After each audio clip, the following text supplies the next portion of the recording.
Hello everybody, Dr. Carmen Bryant, Psychological Health Consultants and Services, and my program, Redefining Yourself. This is a program that I develop with women in mind who are contemplating or thinking of leaving, those that need more education, or those that are recovering from domestic violence, specifically narcissist abuse. Narcissist abuse is the main focus and the main topic of the videos that I've been creating. Hopefully you've been getting something out of these videos.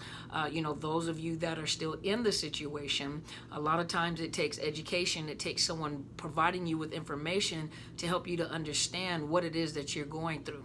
And for those of you that are thinking of leaving, just a confirmation that what you're feeling is not wrong or awkward or weird, especially if you're in a relationship with a narcissist. That information that you get, he's going to or she's going to downplay it. The program is developed with women in mind. However, do know that narcissist abuse applies to both males and females. Both male and females can be narcissists. As I said before in previous videos, 50 to 75% of males are diagnosed with narcissist personality disorder. Now, keep in mind that when you've been in a relationship with a narcissist, or you come from a family that now that you look back on it, have narcissistic personality disorder, sometimes you pick up those traits. And sometimes you have narcissistic traits. There are things that you've had to do to manipulate to get your needs met. There are things that you had to do in order to comply with, to keep from being abused even more, to get the love, to get the affection. Remember the trauma bonds. Now, one of the things that statistically and doing research, it says that everyone is born with some narcissistic traits. Children display narcissistic traits, because they're in that selfish learning mode. Teenagers display narcissistic traits because they're discovering themselves. The competition between the males in reference to having the best looking girlfriend, being the most athletic, having the most girlfriends, so a lot of times you do see those narcissistic traits. Does not mean that they are actually narcissistic personality disorder. Narcissistic personality, it's a tongue twister. Narcissistic personality disorder, say it 5 times. But that disorder is very distinctive because of the fact that the two things that are very obvious is the lack of empathy, the inability to feel empathy for other people, and the second thing is grandiosity, thinking that they're better than everybody else in this world, though they may not say it to you, but they do display it. Remember, actions speak louder than words. You can say a whole lot of things, but the actions and your behavior speak louder, and that is the true, the body language and the nonverbal communication speaks louder than the verbal communication, because the verbal communication often does not actually depict what they're actually thinking or doing.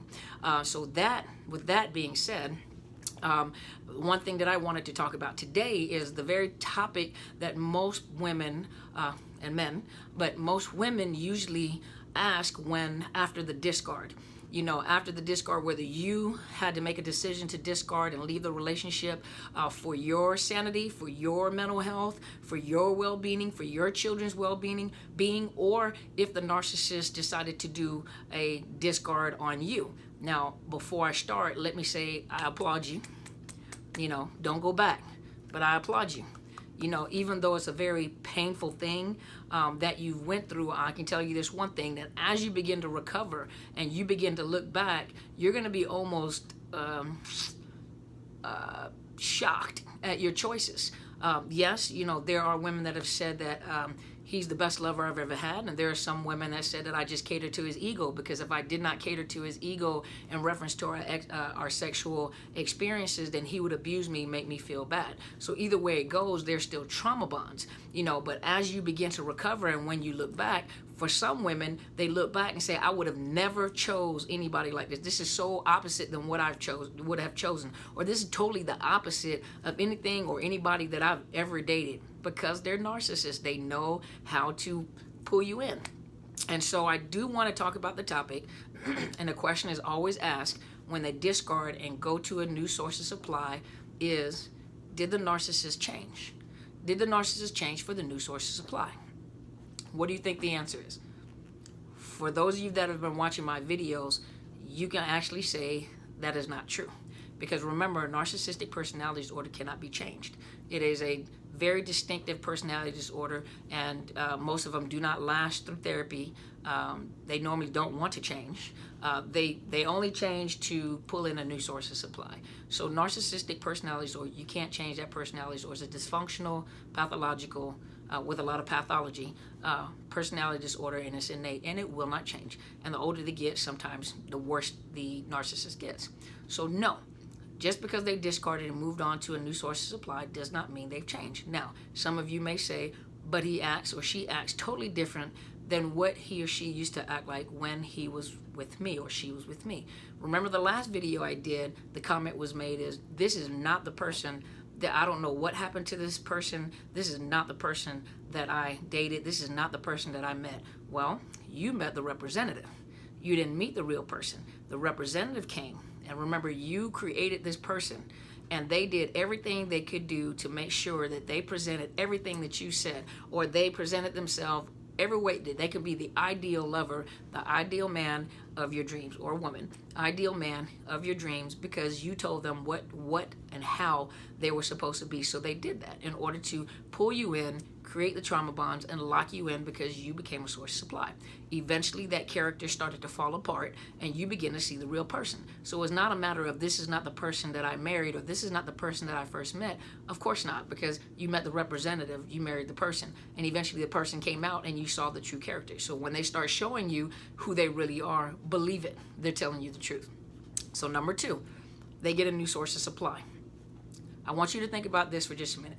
Those of you that have ever had a brand new car, I want you guys for a moment to think back on a brand new car that you got and how you felt. Think about how that felt. Just think about it for a minute. We'll take a pause in here. Think about that brand new car. Think about that brand new car smell when you get in the car. Remember that brand new car smell? Remember when you got in it, you wanted to show it off. You had to go to the store at least 50 times just to get something. You volunteered to go pick up stuff for people or pick people up. You wanted to ride around on it. Now I'm going to say this, and I know some of you are going to lie. Don't lie. You know you used to drive by them stores with the big windows to see what you look like when the car passed by. Those of you who have garages, walked out in the garage, kept staring at the car. I did it, you know. I walked out and kept looking at the car as if the car was going to change. I was like, wow, that is my car. That's my car, new smell. You know, you wash it every 2 days. You didn't want anybody touching it. You open the door for people. It was your car. It's a brand new car. How exciting. Remember how exciting it was? And then eventually that excitement kind of wore down. You know, you got accustomed to driving that car. You know what the car feels like. I have a sports car, so my sports car sits very low. So I know how it turns corners. You know, I know I can... okay, so I don't drive really fast. The speedometer is really high. So, but I take corners at a moderate speed. But it's a sports car, so it's able to handle those corners at higher speeds than the average car. That's how they're built. So I got a rental car before, and I did that, knowing that, you know, without the transition of realizing, okay, this car is a SUV, this car is a sports car, and I got a rental car, and I went around the corner fast and almost tipped the car over. Okay, so I confess to you. Okay, I confess. But I know the feel of my car. So you know the feel of the car. You know when something doesn't sound right. You know when something doesn't feel right. You know, you'll turn the radio down to listen, you know. So you got accustomed to that car. But that excitement, that fresh smell of leather, if you had a leather interior, or that what you're smelling is the glue, you know, that new car smell, that glue smell that you smell in that car, you know, you staring out the window and parking the car sideways so you can stare at the car. Eventually it kind of wore down. You still like your car. Some of you still like your car, and it wore down. I said this to say this. Anytime a narcissist discards a source of supply that they have used, abused, and depleted, and gets a new source of supply, it's just like buying a brand new car. Just like buying a brand new car. Keep in mind that you are one individual, and the person that they connected to is a totally different individual. And I'll say it by saying this. When I was stationed in Korea, the culture is totally different than the American culture. And so with the culture, you know, they bow, you know, to show respect. They have a very high respect for the elders. I was also taught that the greeting is different. Anyashmaka, which is a formal greeting for more higher dignitaries or higher, more respect for those that deserve higher respect. And Anyashmaka, and Annyeonghaseyo is more, peer related, those of equal level to you. Even the way that you handle money, you hold your elbow and you put your hand out. It shows respect when you grab money, bowing. So the culture is very, very, very different. You get culture shock when you go over there. But if you embrace the culture and you want to learn from the culture, you learn something totally different. Totally different way of eating food. At the time, I used to smoke, and so women do not smoke in public unless they're over the age of 60, and they've earned the respect and they've earned the right to do that in public. Or drinking, women don't drink around other men. Around men. And so the culture, even though they're embracing some of the Western culture, it's changed a lot since I've been there. I was there in 2001. But, even the females kind of hang with the females and the males hang with the males, even to a point where you would see, two guys walking and they hold hands or they put their arms around them. To us as an American culture, the very first thing we would assume is that those were two homosexual men. But in actuality, they were best friends.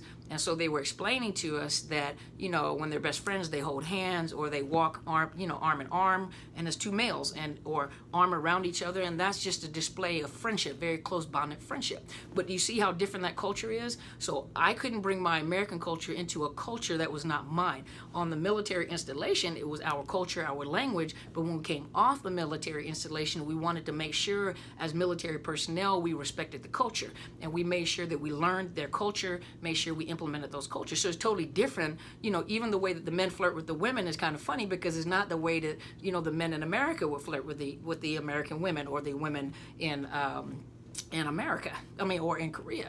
And so having said that part, keep in mind that when a narcissist finds a new source of supply, number one, you have to remember, how did he get you? Remember the lies that, go back and look at the videos, narcissists and the lies that they tell. What are the things that narcissist said to you in order to reel you in? It's the same thing that they don't change their habits. They're creatures of habits. Tigers don't change their stripes. It just won't happen. Tigers do not change their stripes. They just change the game. And the game has to change for the different supply that they need. You are one person, she's another person. And so they have to change the game, but now they have to be trained by the new source of supply at how to be that new source of supply's man. And that new source of supply is doing the same red flag mistakes that you made when you met them. The only difference between you and the new source of supply is that you know better now and that you have the information now. Now you know exactly what happened. Why do you think that most narcissists try to keep the new supply away from the old supply? Or they work very, very, very, very hard. They do. They work very hard in smear campaigning. They'll make sure that new source of supply hears all the negative things. Now, if you're the new source of supply and you're watching this, think about it for just a minute. Everything that narcissist or the person that you suspect is a narcissist, think about it.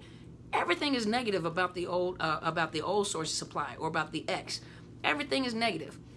They only give you bits and pieces of information so they look like they've been, they're remorseful and they made this mistake. But think about it. Everything that this ex has done is so horrible. She's just a monster. He's just a monster.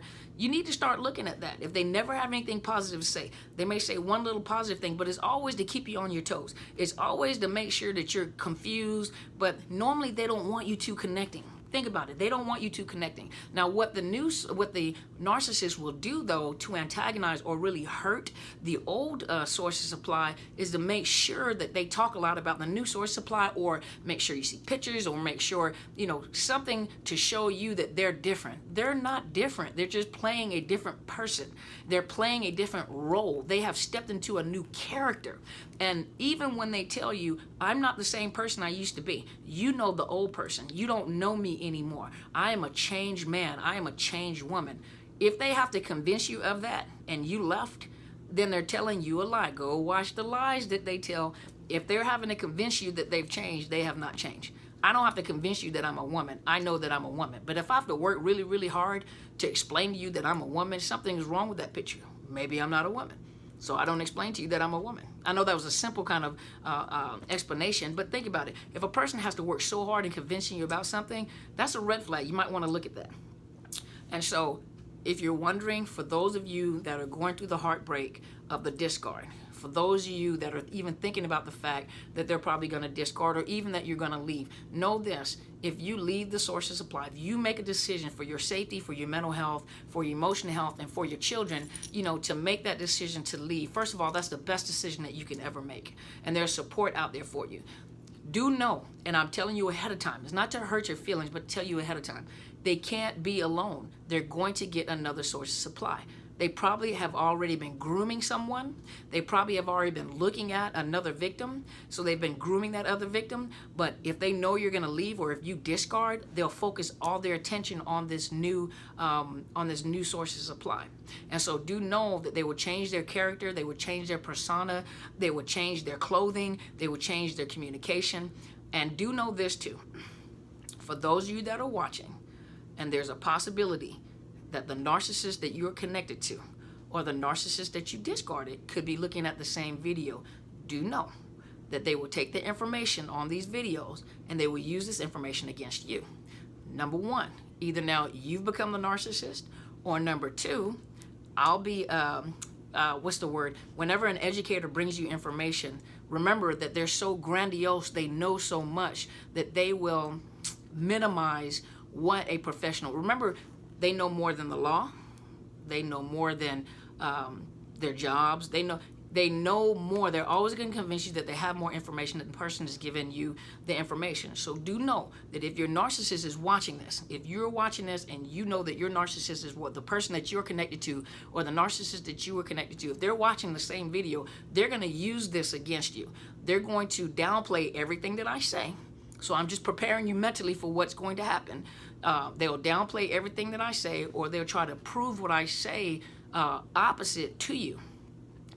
That's why I'm very careful what I say in the videos, because I know for a fact that for some of you that are still in the relationship and the person knows that you're watching the videos, I have to be careful what I say, because they're going to take the information and they're going to use it against you, or they're going to turn it around, or they discredit where the source of information comes from, or they'll discredit the information that's being given. That is what narcissists do. The law. They take the law and interpret the law whatever way they want to interpret the law. If the speed limit is 65, they'll tell you that, well, according to the law, you just don't know that because you haven't been driving as long as I have, but you can go 75. Well, not in the state of Washington. Down south, yes, maybe 70 or whatever the speed limit is, or in Oregon, 70 miles per hour, but they'll interpret the law to justify their actions. So do know you're dealing with a very dysfunctional human being. And sad, because of the fact we're talking about a person. We're talking about a human being that is dysfunctional. A human being that has the incapacities, is that the right word to put together? The inability to feel empathy. They lack a conscience. And anytime it sounds like their conscience comes forward, it's too painful for them. They cannot live in truth. They've built this persona. They cannot live in truth. It's too painful to let you see who they really are. From time to time, it leaks out, but they'll go right back into their little narcissistic shell and whatever character. So for them to leave, discard you, or you discard them and go to another relationship, remember, they played a character for you. You created the character, and they stepped in the role of that character. So if they have discarded you, or if you discarded them, and they're with a new source of supply, that new source of supply has created or drew a character. And now that narcissist is playing that character in that role. Look at them as actors. Denzel Washington plays good roles in every movie he plays in. Every movie he goes into, he's a really good actor. And he's really convincing. You'll cry in the movies, but every role he played a criminal, he played a drug dealer, he played, everything that a pilot, everything that he plays a very convincing role. And it's a different role in each movie. It's not the same from a different movie. And so that's the exact same thing that narcissists do. They play a role in a movie that you create. That's like writing a script. Is it the producer? Is it a producer that writes the script? I'm not sure. But whoever writes the script, they write the character. They create the personality, and they create the character. So the women that they get with, or the men they get with, but the women that they get with, the women create the character that they want. and they play the role of the character, and then they create the scripts, and then eventually the character falls apart. So believe you me, they're not any different than they were with you. They're doing the same things they did with you with a new source of supply. And eventually it's going to fall apart, and the new source of supply either will figure it out, or she's going to suffer, and she's going to be watching these videos along with you. Well, maybe she's not going to tell you, but she's watching the videos too. So there goes your answer. For those of you that are struggling with this, those of you that are coming out of a relationship, and you're heartbroken, I get it. It is a very heartbreaking situation, having to deal with the guilt, of having been in a relationship so long, or having to deal with the pain of the breakup. That's a lot of, for those of you that have been for a long period of time, for those of you that even been in a short period of time, that's a long amount of time to have invested your life in a person that does not have the capability of feeling empathy for another person, that everything that they do and everyone that they meet, they use them for their own purpose, their own selfish purposes, and I'm so sorry that you have to suffer through this, but I'm hoping that these videos will encourage you, these videos will help strengthen you, these videos will give you information to let you know that you're not crazy. You're not crazy. What you experience is very, very real, and there are other people out there just like you. I'm a narcissist abuse survivor myself, and so having that information and the education and the experience in the clinical setting, I bring you this information because I understand your process. I don't understand everybody's experience, but I understand the process of healing.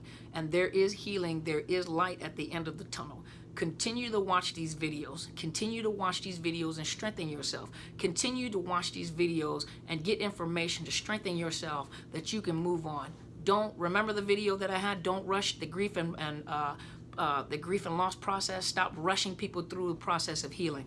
Allow people to grieve at their own pace. It's good to find a good therapist, go find a good coach to help you through this process, to get you back on your feet. But don't let people convince you that what you're feeling is bad. You need to hurry up, get over it already. He was no good, she was no good, because there was a lot that you invested. You invested your heart, you invested your emotions, and so that it is a very serious situation, and there is a great loss to have to register in your mind that this person only cared about themselves. Such a selfish and even insidious individual, and it's sad because you're talking about a human being, and so it's best for you to recover from this. Take your time in recovery. Take your time before jumping back into new relationships, and demagnetize yourself so you don't draw these same type of people.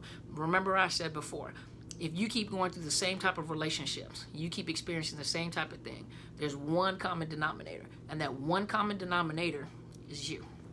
So thank you so much, you guys, for watching me. Thank you so much for supporting me. Thank you so much. I think it's Miss, I can't remember your name. I'm so sorry. But from Denmark. She's Danish, from Denmark. And the only reason why I said is because she did post it on my YouTube channel. She did put in there, and she gave me some links to the Denmark laws. And it says that Denmark does not have stalking laws. So the one that you sent me, the link that you sent me was actually in Danish, so I couldn't read it. So I'm going to go back and go find another link that has it in English, and I'm going to research that as well. But thank you so much for giving that to me, and thank you so much for your support and your emails. I love it. Thank you so much. I really appreciate it. And I'm going to go research that. Thank you so much from Denmark. I'm from Germany, so I could not read the Denmark language. Two totally different languages. I know. I was trying to find out if there's any German words in there. Couldn't read anything. But what I'll do is I'm going to go find another link and kind of research the Danish laws when it comes to like domestic violence, abuse, and I know it says that Denmark does not have stalking laws, and so I'm so sorry about that. I can only speak from the experience from America, but I will go research that too. Thank you for the link. I really appreciate it. Thank you for your support, and thank you for your emails, everyone. Thank you for supporting me in this. I hope this is helping you. You guys have an awesome weekend. Today is my Friday. I have to go out of town, so I may not be able to post tomorrow and Saturday because I will be traveling, and I'll be back next week. Thank you so much. Leave me some comments. Tell me about your country, and tell me the laws in your country, or tell me your experiences. Email me at Dr. Carmen Bryant, drcarmenbryant@outlook.com. You guys email me or post it on my Facebook, my professional Facebook page, which is Psychological Health Consultants and Services. Or, like I said, you can email me, and please subscribe to my YouTube channel. It is Dr. Carmen Bryant with a T, Overcoming Narcissist Abuse. Subscribe to the channel, hit the bell so that you can get the alerts whenever I upload a new video. Leave some comments, ask me some questions. Tell me some things that you want me to talk about, or if it's really personal, you don't want everyone to read what you have to say, email me, drcarmenbryant@outlook.com. Email me some questions, talk to me, let me know how this is helping you. Tell me your experiences. Tell me your experiences, tell me what you want to talk about as well. Thank you guys so much. You guys have an awesome weekend, and I will see you guys when I tune back in. If I can, over the weekend, I'll try to tune in and, maybe talk to you guys a little bit, but if I'm not able to, just know that I'm traveling. Thank you guys so much. And as my friend always says, go and be great.